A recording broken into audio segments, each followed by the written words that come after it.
대표님, 이번 1차 서류 전형 통과한 입사 지원자들 리스트입니다. 이번 신입사원들은 학연, 지연, 혈연 모두 배제하고 개인의 능력 위주로만 뽑을 생각입니다. 네, 그럼 브리핑 진행하겠습니다. 첫 번째 지원자입니다. 이름 안달의 나이 26세. 세계적인 굴지의 대기업 홍보팀에서 근무하다 1년 만에 자진 퇴사하고 저희 회사에 지원했습니다. 경력이 너무 짧은데 퇴직 사유가 뭐죠? 자소서에 퇴직 사유가 적혀 있긴 합니다만 내가 낸 아이디어 제안서에 대해 쓸데없는 짓 하지 말고 시키는 일이나 잘해 라는 상사의 반응을 보고 나의 꿈을 펼칠 회사가 아니라 생각했다. 충분히 납득할 만한 사유네요. 이분이 어떤 꿈을 가지고 있는지 궁금하네요. 일단 미팅 잡죠. 그 다음은요. 두 번째 인턴 사원 지원자입니다. 이름은 변희태, 영어 이름은 벤. 근데 나이가 조금 많습니다.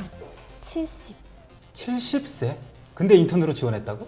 네, 노인 일자리 사업 인턴 프로그램에 지원했는데 다이얼북 회사에서 전무까지 지내고 정년 퇴직하셨답니다. 취미는 태극권 수련. 아무래도 나이가 너무 많죠. 그래도 전무까지 지내셨다면 처세술도 남다를 거고 여러 가지 노하우도 가지고 계실 것 같은데요? 일단 좀 봅시다. 다음은 누구죠? 세 번째 지원자입니다. 이름은 오영호. 오영호? 아니 똑바로 읽어도 거꾸로 읽어도 오영호네? 이름 오영호. 명문대학교 로스쿨을 수석으로 졸업하고 제12회 변호사 시험에서 만점을 받은 인재입니다. 네? 변호사 시험에서 만점이요? 네, 한 번 읽은 서류는 문장 하나, 토씨 하나 틀리지 않고 달달 외우는 완전 기억 능력의 소유자로 김밥만 주면 하루 종일 변호할 수 있답니다. 아니 그런 대단한 인재가 우리 회사를 지원했어요? 근데 조금 난감한 부분이 있습니다. 난감하다니요? 어떤 부분이요? 오영호 씨는 발달장애인입니다. 아 그래요? 누구나 다 처음은 서툴고 힘든 법이죠. 하지만 틀림이 아닌 다름으로 본다면 장애와 비장애가 아닌 적응하는데 시간이 조금 더 필요한 사람과 시간이 덜 걸리는 사람으로 나눠질 뿐인 거죠. 이번 지원한 3명 다 능력과 열정, 꿈을 가진 사람들이네요. 우리 회사 입사 당장 진행시켜.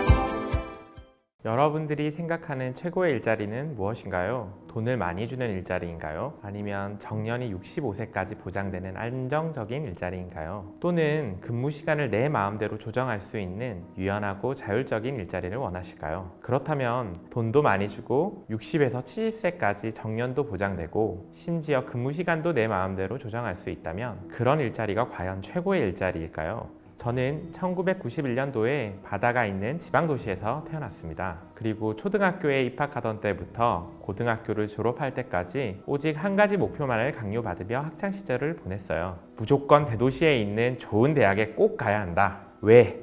라는 질문을 할 틈도 없었죠. 무조건 좋은 대학에 가야만 성공의 황금 열쇠를 가질 수 있는 것처럼 강요 아닌 강요를 받아왔어요. 1950년대에서 60년대에 태어나신 우리 부모님 세대에서는 그런 법칙이 어느 정도 유의미했을지도 모르겠어요. 그때 그 시절의 대한민국은 전 세계가 깜짝 놀랄 정도로 고도로 성장해가는 역동적인 국가였으니까요. 그리고 블루 컬러와 화이트 컬러로 직업의 귀천을 공공연히 구분하던 시대이기도 했죠. 그런 시절에는 좋은 대학을 나와서 좋은 일자리를 구하고 그러한 삶이 곧 성공한 삶으로 이어지는 성공의 법칙이 어느 정도 성립했던 것도 부정할 수는 없을 것 같아요. 그렇다면 지금은 어떨까요? 90년대 때부터 태어난 제 또래들을 살펴보면 꼭 좋은 대학에 간 친구가 좋은 일자리로 이어지지 않는 경우들도 꽤나 많았어요. 그리고 과거에는 좋아 보였던 일자리가 최근에는 한치 앞의 미래도 보지 못하는 좋지 않은 일자리로 인식이 되는 경우도 많이 봤습니다. 남들이 부러워하던 일자리가 반드시 성공한 삶을 보장해주는 것은 아니라는 사실이 증명되고 있는 것이죠. 저는 최고의 일자리는 이제는 없다고 생각합니다. 높이뛰기 우상혁 선수 얘기를 잠깐 해볼까요? 과거에는 올림픽에서 금메달을 따지 못하면 눈물을 흘리며 슬픈 표정을 짓는 게 당연하다고 여겨졌어요. 하지만 우상혁 선수는 달랐죠. 비록 금메달 획득에는 실패했지만 자기의 최고 기록을 경신했음에 기뻐하며 누구보다 밝은 한방 웃음을 보여주었어요. 그 모습을 보면서 여러분은 어떤 생각을 생각을 하셨나요? 남과 비교하고 실패좌절하는 2등이 아닌 나 스스로를 중심으로 두고 여러 가지 대안 중에서 나의 행복을 선택할 수 있는 삶. 저는 그런 삶이 보다 성공적이고 행복한 삶이라고 생각해요. 그래서 저는 오늘 선택이 있는 삶의 매력적인 대안을 여러분들에게 소개해 드리려고 합니다.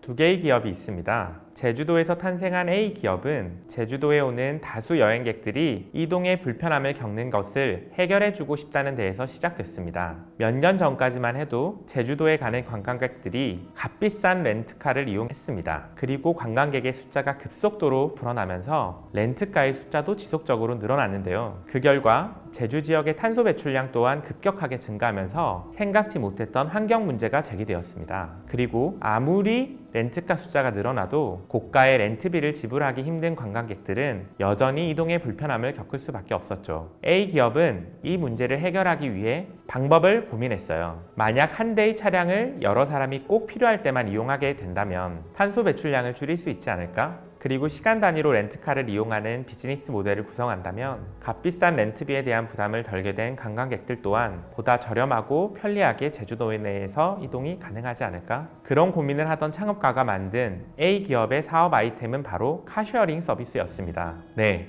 아마 여러분들도 다 알고 계실 것 같은데요. 바로 쏘카라는 카쉐어링 서비스 기업의 이야기입니다. 두 번째 소개해드릴 B기업은 대한민국 10대 대기업에 속하는 L그룹의 계열사이자 렌터카 업체 중 가장 큰 규모를 자랑하는 전국 어느 지역에 가도 렌터카 센터가 있고 렌터카 차량도 가장 많이 보유하고 있는 대기업입니다. 이 기업은 쏘카 서비스의 사업성을 보고 이와 유사한 카쉐어링 서비스를 사업 아이템으로 선정했습니다. 시간 단위로 비즈니스 모델을 구축하고 스마트폰 어플을 통해 결제도 가능하게 했죠. 그리고 A 기업보다 빠르게 기존 보유 중인 자산과 네트워크를 활용하여 전국 단위로 서비스를 확장해 나가고 있습니다. 여러분들이 생각하시는 사회적 가치를 추구하는 기업은 A 기업일까요? 아님 B 기업일까요? 절대적인 양으로만 생각한다면 B 기업이 만들어내는 사회적 가치가 더 클 수도 있습니다. 하지만 저는 A 기업을 사회적 가치를 추구하는 기업이라고 생각합니다. 사회적 가치를 추구하는 기업은 일반 영리 기업과 창업하는 과정이 정반대라고 생각합니다. 보통 사회적 가치를 추구하는 기업들은 해결해야 하는 사회적 문제를 우선으로 고려하고 그 다음 비즈니스 모델, 마지막으로 사업 아이템을 우선순위로 사업을 구성하고 창업합니다. 내가 해결해야 하는 사회 문제가 중심이 되고 이를 위해 사업 아이템은 언제든지 환경에 따라 변경될 수 있는 것이죠. 이와는 달리 영리를 추구하는 기업들은 돈을 많이 벌 수 있는 사업 아이템을 중심에 놓고 사업적 이익과 그에 따른 재반 환경에 따라 해결하고자 하는 사회적인 문제는 사라질 수도 있고 변경될 수도 있습니다. 물론 일반적인 영리 기업들 또한 많은 일자리를 창출하고 여러 가지 사회 문제 해결하는데 큰 역할을 합니다. 하지만 자본주의 사회에서 영리 기업들이 발생시키는 부작용 또한 사회 문제 못지않게 큰 것도 현실이죠. 제가 창업한 동구밭이라는 회사는 성인 발달장애인 바리스타는 도대체 왜 오래 일을 하지 못할까? 라는 질문에 대한 답을 찾고자 창업을 하게 되었습니다. 저희 동구밭은 발달장애인 분들을 고용하여 친환경 고체 화장품 및 세제류를 제조하고 판매하는 일을 하고 있습니다. 우리나라는 편의점 수보다 카페의 수가 더 많을 정도로 바리스타에 대한 수요가 전 세계적으로 가장 많은 나라 중 하나입니다. 그런데 여러분은 혹시 매일 들리는 그 수많은 카페에서 발달장애인 바리스타를 한 번이라도 보신 적 있으실까요? 참 이상하죠. 뉴스 같은 언론 매체에서는 발달장애인을 자주 봤는데 말이죠. 저희 동구밭 팩토리에는 50명 정도의 발달장애 사원이 있습니다. 그리고 그들 중 20명 이상이 바리스타 자격증이 있습니다.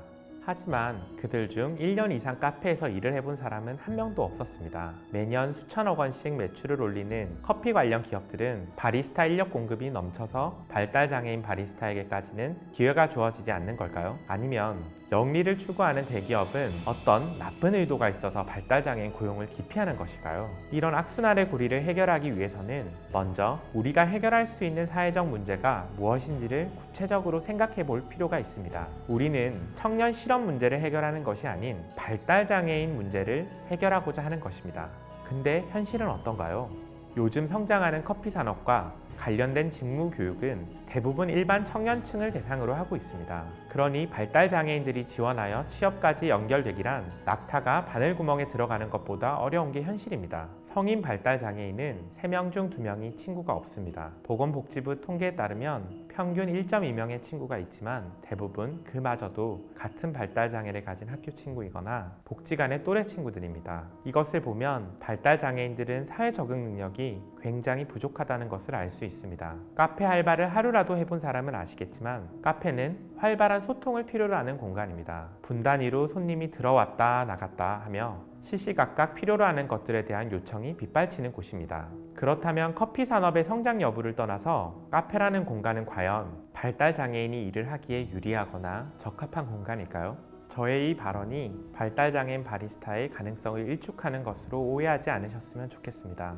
그렇다면 혹시 발달장애인 바리스타가 취업을 못하거나 일을 오래 못하는 이유가 그들이 만드는 커피가 맛없기 때문일까요? 물론 이 또한 절대 아닙니다. 사실 카페 현장에서 제조되는 커피는 핸드드립 커피를 위주로 판매하는 프리미엄 카페를 제외하곤 대체로 장비를 이용해 매뉴얼대로 제조되는 커피입니다. 이처럼 매뉴얼을 통해 단순 작업은 반복적인 학습을 통해 익히면 얼마든지 수행 가능하므로 이 또한 문제가 되지 않습니다. 문제는 실제 카페에서의 업무는 단순히 커피를 만드는 작업이 아니라 손님의 주문에 응대하거나 손님이 요구하는 서비스를 적절히 해내는 사회적 업무들이 대부분이라는 것입니다. 이런 사회적 업무를 수행하기 위해서는 기술에 대한 훈련이 아닌 사회 적응 능력을 보다 더 키울 수 있는 업무 교육이 필요한 것이 아닐까요? 얼마 전 유행한 드라마 이상한 변호사 우영우에서 우영우가 변호사로서 일을 잘할 수 있었던 결정적인 계기는 우영우의 천재성도 부모의 헌신도 아닌 동그라미라는 비장애인 또래 친구가 있었기 때문이라고 생각합니다.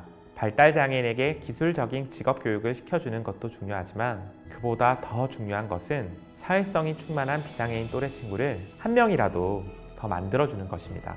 동그라미 같은 또래 친구가 있는 발달장애인 바리스타는 카페에서도 훨씬 오래 일할 가능성이 높겠죠. 사회 문제를 해결하기 위한 비즈니스는 시작부터가 참 어렵습니다. 사실 돈만 벌기에도 힘든 게 사업인데 사회 문제까지 해결하겠다니 2마리 토끼를 다 잡기란 정말 어렵죠.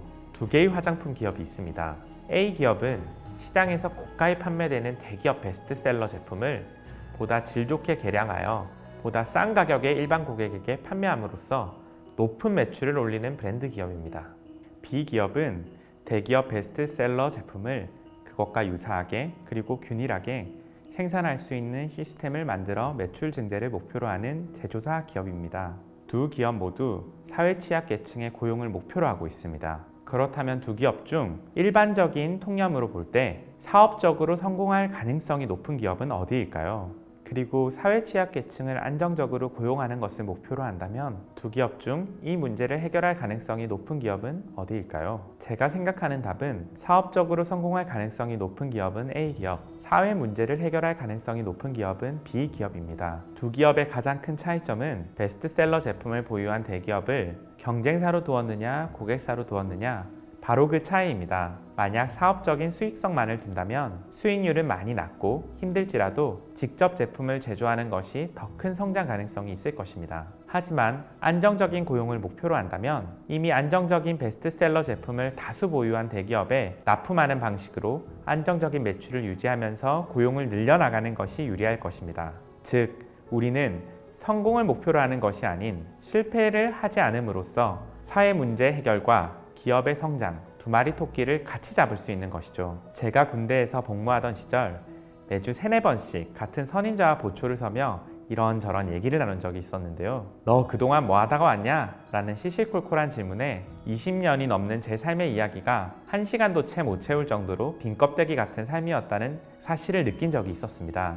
제 삶의 대부분의 시간은 그저 남들과의 비교에 뒤처지지 않기 위해 노력하는 시간들로만 채워져 있었던 것이죠. 사회적 경제의 가장 큰 매력은 숫자로 비교하지 않아도 된다는 것입니다. 그 기업의 가치는 매출액도 영업이익률도 아닌 그 기업이 해결하고자 하는 사회 문제에 있으니까요. 사람은 누구나 행복할 수 있지만 대부분이 사실 불행 속에 살아갑니다. 그 기저에는 남과의 비교가 큰 부분을 차지한다고 생각합니다. 일반적인 기업은 대부분 그 기업의 소멸을 가장 두려워합니다. 물론 사회적 기업 또한 소멸을 바라는 곳은 없을 것입니다. 하지만 사회적 기업은 사회적 문제를 해결하기 위해 시작되었기에 그 문제가 해결되어 우리의 존재가 의미가 없어진다면 기쁜 마음으로 소멸을 반길 것입니다. 사회적 경제 기업의 모델은 더 이상 구시대의 산물이 아닌 가장 미래지향적인 모델입니다. 바쁜 부모님들을 위해 필요한 시간에 맞춰 영유아와 선생님을 1대1로 매칭시켜주는 교육 프로그램 플랫폼을 운영하는 째까가거, 노숙인 자활을 돕는 종이 옷걸이 제조로 시작하여 지금은 여러 브랜드 기업들의 물류를 대행하는 풀피먼트 서비스를 운영하는 두손 컴퍼니. 이런 기업들은 모두 소셜 벤처이지만 일반 스타트업과의 경쟁 속에서도 높은 기업 가치를 인정받아 100억 이상의 투자 유치에 성공하기도 하였습니다. 해양 생태계를 교란하는 바닷속 유해동물 불가사리의 특정 물질을 활용해 제설제를 제조하는 스타스테크는 일반적인 시중의 합성 제설제보다 높은 품질과 혁신성을 인정받고 있습니다. 가장 영리적인 성공을 추구하는 스타트업들이 투자를 받기 위해 발표를 하는 자리를 가본 적이 있습니다. 이런 기업들 또한 이제는 내가 해결하고 싶은 문제를 우선적으로 이야기하고 있습니다. 이 문제가 사회적 문제이냐 아님 단순한 영리적인 문제이냐는 해석의 차이가 크겠지만 이제 기업이 창업을 해서 성장을 하는 과정에 있어 대부분 사회적 경제 기업과 유사한 방식의 고민을 함께하고 있습니다. 이런 기업 생태계에서 일을 해보는 것은 어떨까요? 돈을 많이 벌고 싶은 사람에게 얼마만큼 많이 벌어야 만족을 할 것 같냐? 물으면 아마 대부분이 그 질문에 딱히 대답을 못할 것입니다. 내가 10억을 벌어도 세상에는 나보다 많이 버는 사람이 반드시 있으니까요. 성공적인 삶을 사는 것은 누구에게나 어렵습니다. 그것은 사회적 경제의 생태계 또한 마찬가지입니다. 하지만 이런 생태계도 있다. 이런 방식의 삶도 있으니 매력적인 대안으로서 한 번은 고민해봐 달라고 꼭 조언하고 싶습니다.